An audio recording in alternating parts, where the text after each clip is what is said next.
que va a depender. Algo que aprendí con uno de los psiquiatras que nos impartían clases en el posgrado era de que ningún psiquiatra o ningún psicólogo es competencia del otro. En el hospital donde yo tengo mi clínica, habemos dos psiquiatras, uno en el primer piso y yo que estoy en el último piso, y pues ambos tenemos trabajo, ambos vemos pacientes, tanto en tiempo regular como en estos tiempos de pandemia. El paciente va a elegir de forma consciente o de forma inconsciente al psiquiatra. Y ahí vamos a darles unos videos para que vean cómo sucede esto. Entonces, el psiquiatra va a tener sus competencias, ya sea en terapia cognitivo-conductual, ya sea en terapia familiar, ya sea en psicoanálisis, ya sea en gestáltica o meramente neuropsicofarmacológica. Entonces, los pacientes van a ir a buscar a ese psiquiatra por esa orientación. Igual va a ser con el psicólogo. Ambos, tanto el psiquiatra como el psicólogo, podría tener sus competencias en terapia cognitivo-conductual y se pueden complementar, o el doctor puede indicar fármacos y también dar terapia cognitivo-conductual. Va a depender de las competencias que tenga el psiquiatra. Las bases terapéuticas, si los dos pudieron estudiar cognitivo-conductual, van a ser las mismas bases, van a ser las mismas técnicas. El plus del psiquiatra podría ser que él puede indicar medicamentos, pero no hay mayores diferencias en cuanto a la terapia. Si hay un psicólogo psicoanalista, puede ser lo mismo que el psiquiatra psicoanalista. La diferencia podría ser que el plus del psiquiatra psicoanalista es que el psiquiatra psicoanalista es médico también, es médico general, y puede ver cosas orgánicas o patológicas, como saber que esto puede ser una descompensación por diabetes o una crisis hipertensiva, o esto puede estar relacionado con una enfermedad viral que tal vez no va a tener la competencia el psicólogo para poderlo comprender, porque no está dentro de su eh, conocimiento o dentro de su pensum académico para conocerlo. Muy bien. ¿Alguien más tiene preguntas por ahorita o comentarios?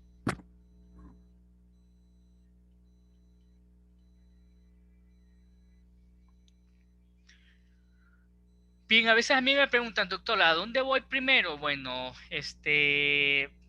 algunos estudiantes, algunos conocidos que me recomiendan. Casualmente hace como 3 semanas atrás me dice una amiga del interior del país: fíjate que mi hija menor se me acercó hoy y me pidió ayuda, pero no sé realmente si lo más conveniente sería llevarlo donde un psicólogo o llevarlo donde un psiquiatra.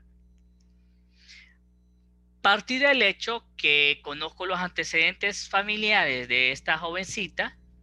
Sé que la mamá tiene un cuadro depresivo crónico, o sea, mi amiga, que la abuela tuvo su cuadro de ansiedad en un tiempo, que el abuelo pues tiene, como dice la gente, principios de demencia. Entonces yo le dije a mi amiga, lo más conveniente en este momento, y para no quitarle, entre comillas, el envión a tu hija, que el primer acercamiento sea con un psiquiatra y que sea el psiquiatra el que descarte si amerita o no amerita tratamiento farmacológico, y por los antecedentes familiares de la niña, de la muchachita. A las 2 semanas me escribe mi amiga y me dice, fíjate que la mandé donde la doctora Marta Zelaya en Juticalpa, y me dijo que le inició sertralina. Ok, qué bueno que elegimos primero ir donde el psiquiatra, porque el psiquiatra decidió que el cuadro ameritaba tratamiento farmacológico. ¿Qué tal que hubiese iniciado primero por el psicólogo? y que el psicólogo haya dicho, no, mire, esto yo lo podría manejar, pero su tratamiento debe ser farmacológico. Y la gente como que le espanta, apenas le dice tratamiento farmacológico de psiquiatría, la persona se espanta y le tiene temor. Y si me vuelvo adicto, y si me vuelvo dependiente, y si el doctor me mira tan mal, pucha, estoy tan mal que a rato me puede dejar hasta hospitalizado. Entonces, el paciente puede hacer que pierda el envión, el interés y que se reduza ahí donde el psiquiatra, porque así ha pasado, que de repente le fue recomendado asistir donde el psiquiatra, pero que le dio temor o que, como me dijo un paciente hoy, mire doctor, yo tenía tiempo de querer ir donde un psicólogo, un psiquiatra, pero le dejé más la semana que viene, la semana próxima, dentro de un mes, ahorita tengo un trabajo, ahorita voy a clases, etcétera, etcétera, etcétera. Este muchachito que me contactó hoy, que fue uno de los últimos pacientes que atendí hoy en la consulta, es un paciente nuevo, tenía tiempo de querer buscar ayuda profesional, pero no se decidía entre si iba donde un psicólogo o de un psiquiatra. Para no serles largo el cuento, el paciente tiene un trastorno crónico del sueño, que lamentablemente con terapia cognitivo-conductual no iba a salir adelante, y además de trastorno del sueño tiene un cuadro ansioso. Desde hoy se le inició un tratamiento para inducirle el sueño y un tratamiento para su cuadro de ansiedad. Así que él decidió probablemente bien de ir donde el psiquiatra. ¿Qué tal que hubiese ido donde el psicólogo si tardó tanto para dar ese primer paso, meses o años?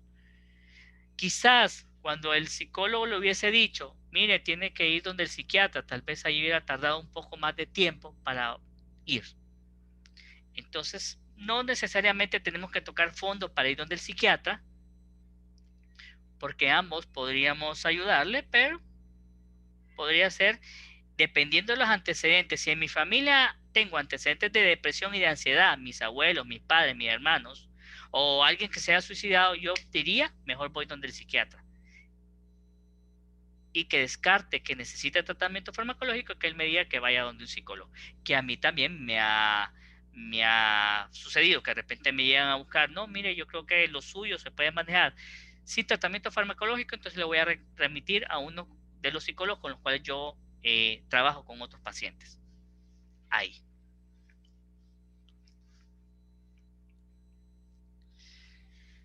Bien, ahora pregunto, ¿qué es normal para ustedes?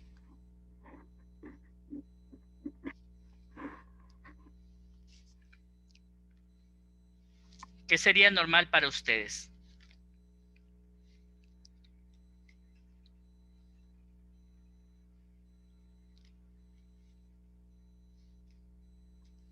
Algo socialmente aceptable. Algo socialmente aceptable. A ver, ¿quién más? ¿Y qué sería socialmente aceptable?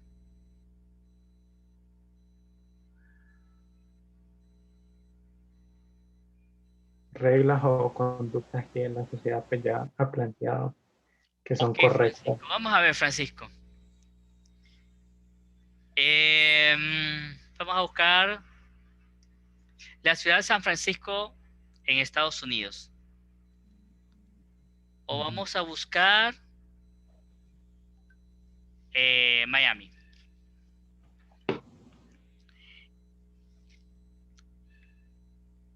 ¿Qué diría la gente si de repente mira dos hombres agarrados de la mano o abrazados en la calle? ¿Qué En diría una, la sociedad? ¿qué diría esa sociedad? ¿Qué diría esa ciudad? La gente de ahí. Ah, posiblemente no tendría mucho conflicto. Ni se fijarían. Sí, Pero si miran dos chavos agarrados aquí en Honduras, o abrazados, agarrados de la mano, o abrazados, ¿qué dirían? ahí sí, claro. Ahí sí hay clavo, correcto. O sea que la normalidad está dada por la sociedad, pero también por el contexto. Ujú. Bien, ¿quién más? ¿Quién más? Yo podría decir que es algo típico del ser humano, algo así. Algo típico. Ok. Vamos a Haití. En Haití, La religión, hay una religión que practican que para ellos es de repente que agarren un perrito, un gato, un conejo o un gallo o una gallina y dentro de su religión, dentro de sus ritos, agarren esa gallina o ese animalito y lo degollen y se echen la sangre de este animalito para hacer sus ritos, ¿qué diríamos?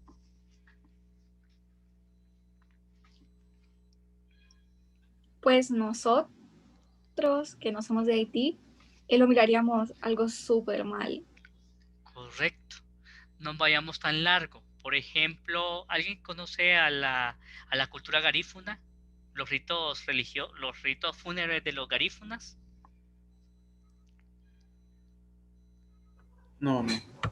Ok, la gente celebra cuando alguien se muere, hace fiestas, tocan no sé si son tambores, pero tocan los timbales o algo así, tocan, bailan, esa es parte de los ritos religiosos. ¿Qué diría un indio como nosotros? Creo que yo me asustaría, a ver, pucha, ¿cómo celebran? O sea, se les murió el abuelo, se les murió el hermano, se les murió el papá y están bailando y están cantando, pero para ellos eso es normal, es parte de su cultura. Entonces todo esto está. Lo que dice la literatura es que la normalidad parte de lo anormal. ¿Qué considera la sociedad o la cultura que es anormal? Y en base a esa anormalidad dicta las bases de lo que es lo normal. Y esto es relativo, como ya lo vieron ustedes. Importante mencionar que el trastorno mental tiene tres componentes: biopsicosocial, biológico, herencia, genética. Si mi padre tiene esquizofrenia, si mi abuelo tuvo trastorno bipolar, si mi abuela tuvo depresión, tengo un riesgo aumentado de padecer depresión, de padecer esquizofrenia o de padecer trastorno bipolar. Va a depender esa parte biológica, está la herencia, la genética. Pero para que la genética haga efecto, necesito otros dos ingredientes: la parte psicológica y la parte social. Si de repente a mí me decían que era un tonto, que no servía para nada cuando estaba chiquito, que mejor hubiese parido un rollo de alambre antes que parirte a vos, o que yo quería ser un gran artista, o yo quería ser un gran científico, que yo perdí mi beca para ir a estudiar a Harvard, porque salí embarazada de vos, o yo me tuve que casar y por eso dejé mis estudios. Todo eso va a sumar en la psicología de este muchacho, de este individuo, para sentirse culpable, para sentirse mal, para no querer salir adelante. Entonces la psicología también influye, cómo me veo yo y cómo creo yo que me ven los demás.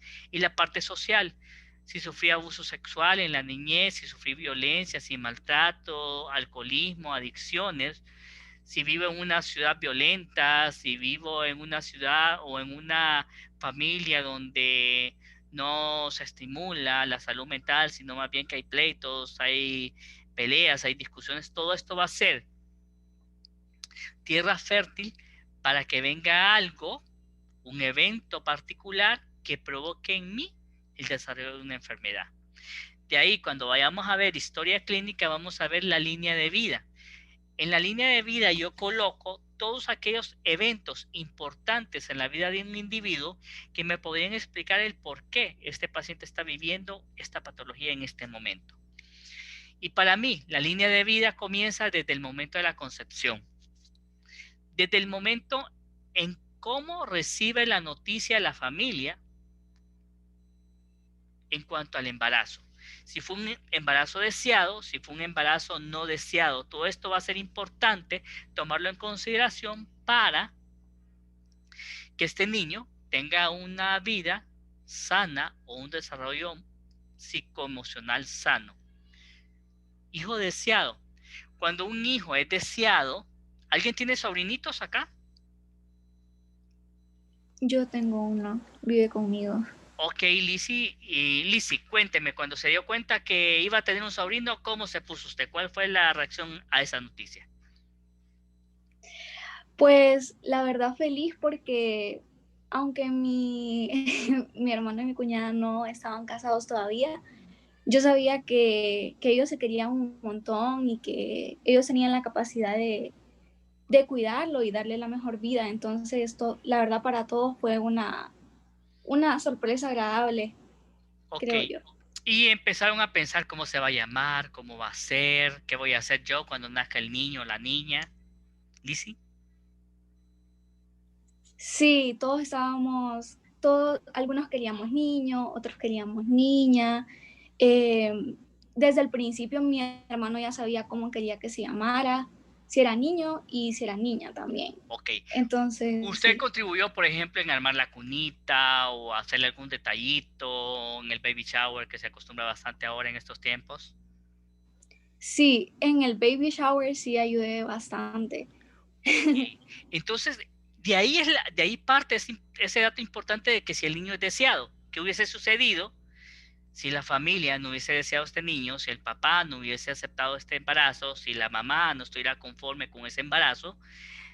La historia hubiese sido diferente, totalmente diferente. Entonces, de ahí va el hijo deseado o no deseado. Bien. Bueno, ¿cuáles son los posibles criterios para determinar qué es normal de lo anormal? El ideal de perfección. Vamos a ver quién quiere participar acá. Que me diga, Jorge Boquín, ¿cuál es tu mujer ideal? O, perdón, el ideal de perfección, sí. La mujer perfecta para vos. Ok, ok. Eh, pues que sea inteligente, que cante, que le guste mucho la música, que sea como bien agradable, sonriente y pues si se puede bonita, pero lo más importante es lo Sí demás. se puede, bonita. Qué lindo. Excelente. Ok, ¿quién más quiere participar ahí? ¿De las niñas? ¿Valerie?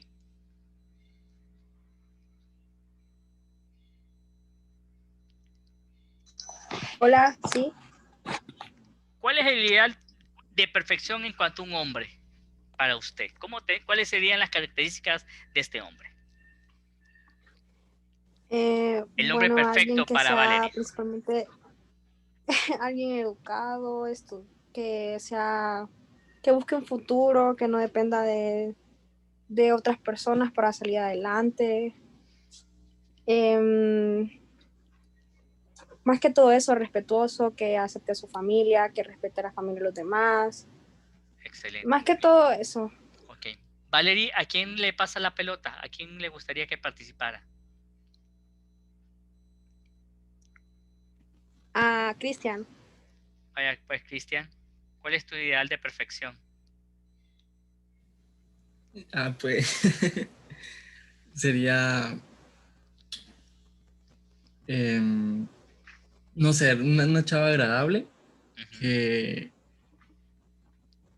que caiga bien, la verdad, que tenga, que sea humilde realmente, y puede sonar feo, pero, o sea, también puede ser que tenga, que cumpla mis expectativas de una chava bonita. ¿Cuáles son las expectativas de una chava bonita? Cristian es el único sincero aquí, caramba. A nadie de estas hipotas le gusta. Ay, ¿cómo se llama este? Henry Cavill. A ninguna de ustedes. Ahí me la voy a imaginar yo en el Facebook compartiendo las fotos. Ok, vamos pues. Cristian, ¿cuál es tu mujer físicamente la mujer ideal? Pues, em, realmente siempre me han llamado la atención las chavas de pelo rubio y con ojos claros. Y pues con un cuerpo moderado, ¿Qué ni cuerpo tan moderado ni mucho vos? ni poco, Ni mucho ni y, poco. y pues que sean algo altas o no tan bajas. ¿Cuánto mide vos, Cristian? Eh, 1,74. La que es de unos 74 más alta para que te hagas el cornflakes. correctamente. Ah, ok, muy bien. Excelente, Cristian. Ese es el ideal de perfección. No sé si hay alguien más que difiere en cuanto al ideal de perfección del hombre o de la mujer que quiera participar, que no compartan esos mismos criterios y Doctor, tengan otros. Mándeme. yo tengo algo bien raro que muchas chavas como que buscan lo contrario, pero es que, o sea, todas las chavas dicen, ay, yo quiero un hombre musculoso y no sé qué, pero a mí no me atrae en lo absoluto una persona musculosa. Muy bien, ese es su ideal de perfección, está bien. Hay gente que le gusta chaparros, a otras le gustan altas, a otros le gustan rubias, a otros morenos. De ahí entonces ese ideal de perfección va a depender de cada individuo o de cada sociedad. Hay sociedades en África que, por ejemplo, una de las cosas que más admiran de las mujeres es el cuello. Y les colocan, y ahí les voy a buscar la imagen y se la voy a mandar por WhatsApp, se colocan aros de metal para ir haciendo más largo ese cuello, porque eso es lo interesante de ellas. Hay hay una imagen de unos hombres en una también tribu africana, que lo sensual o lo llamativo es el abdomen prominente. Y para otras sociedades eso sería feo, pero es parte de ese ideal de perfección mediado por la cultura y por la sociedad. Criterio estadístico. Aquí va qué es lo normal que por ahí mencionaban y es el ejemplo de las relaciones de pareja. En algunas sociedades, o sea, criterio estadístico es lo más importante, lo que está un promedio de inteligencia más o menos entre 100 y 110, podría estar el coeficiente intelectual relativamente normal, ya si se pasa de 127, 125, estamos considerando que es alguien con inteligencia alta y después pues 130 o 140 tiene inteligencia, es genio, por ahí. Entonces el criterio estadístico también es bien importante. Criterio estadístico podría ser el DSM-5, por ejemplo. Para poder hablar de un episodio depresivo, necesitamos ciertos criterios. Y 3 síntomas mayores de depresión es la tristeza, la anedonia, que es la disminución de la capacidad de disfrute, y la fatiga. Esos son los criterios mayores. Criterios menores, disminución, alteración del apetito, alteración de la concentración, el aburrimiento, ideas de minusvalía, alteración del sueño, alteración del peso. Para poder hablar de un episodio depresivo grave, necesitamos los 3 criterios mayores o que sumen 8 criterios para hablar de un episodio depresivo grave. 6 criterios para que hablen de un episodio depresivo moderado y 4 criterios para hablar de un episodio depresivo leve, estadísticamente hablando. Criterio social va a depender de la región, va a depender de la sociedad en que se desenvuelve este individuo. Sacrificar animales en Haití es normal y es parte de la religión. Para la cultura hondureña no lo es tanto. Entonces ahí vamos viendo cuál es el criterio social que determina qué es normal o qué es anormal. Y el criterio subjetivo. Ahí estaba, creo que Lizzie fue la que participó. A mí subjetivamente no me atraen los hombres musculosos. Yo prefiero los flacos, los chaparros, los trigueños o los altos, y van viendo el criterio subjetivo.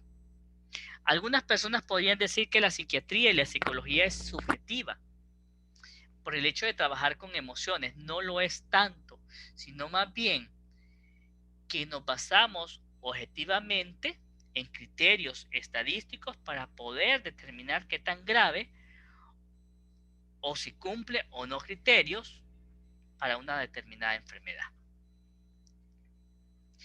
Eso, chicos, es lo que les traía el día de hoy, ¿verdad? Para poder hablar un poquito de lo que era la normalidad, las diferencias entre psicopatología o psiquiatría, entre psicólogo y psiquiatra. Y esto probablemente lo han visto Winnie Pooh y las enfermedades mentales. Aquí está cada uno de los personajes con el probable diagnóstico psiquiátrico que los pacientes, que los personajes tienen. Así que no sé si tienen preguntas o comentarios para poder culminar con esta. Doctor, ¿Mande? eso de unida, pues lo que nos ponían a hacer en la clase, fíjese. O sea, ese fue el ejemplo que nos dijo, bueno, agarren película, cualquier serie, lo que sea, lo que quieran, y hacen eso. Excelente, muy bien. Entonces, hace unos años atrás yo ponía a hacer murales a los estudiantes y una vez hicieron los trastornos de personalidad con personajes también. Y quedó muy bueno, muy bueno. Fue un trabajo muy bien realizado, fue un trabajo muy dedicado, de verdad. A ver, ¿algún comentario más o dejamos esto hasta acá el día de hoy?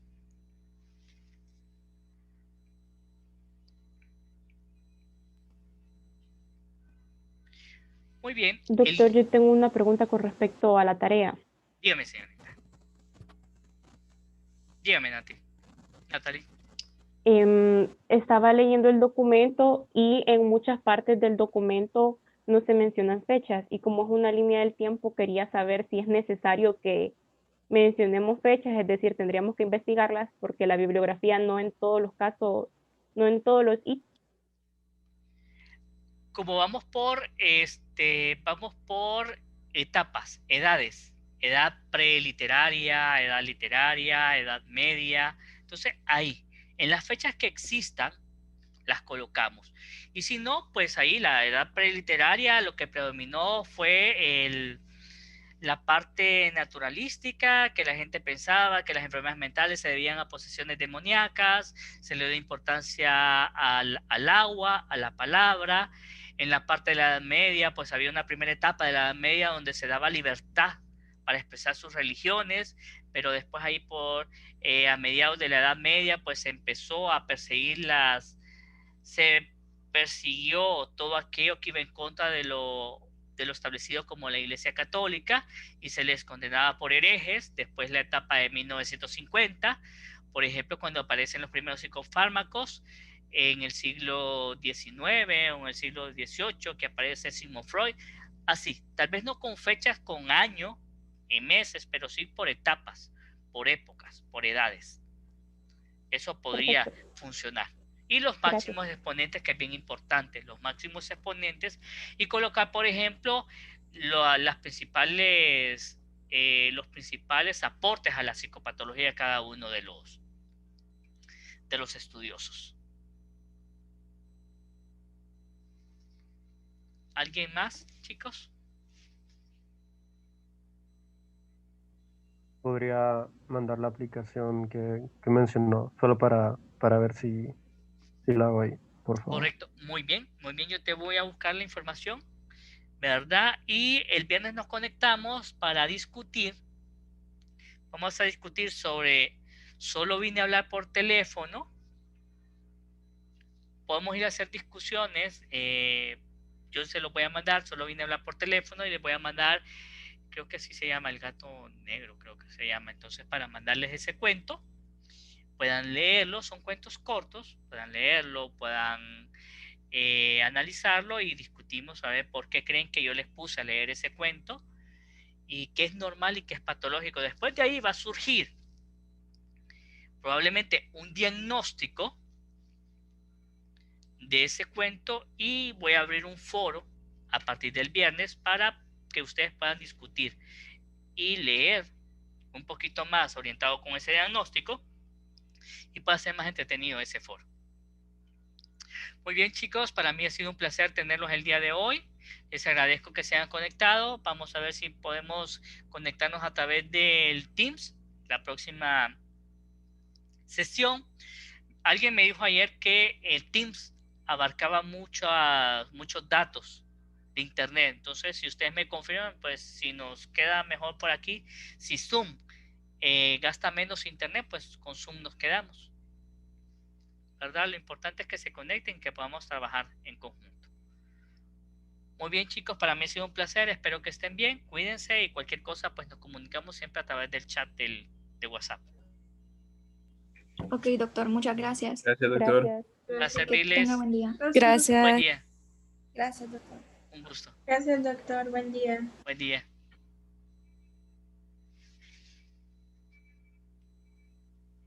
Gracias, doctor. Dele, señor, mucho gusto.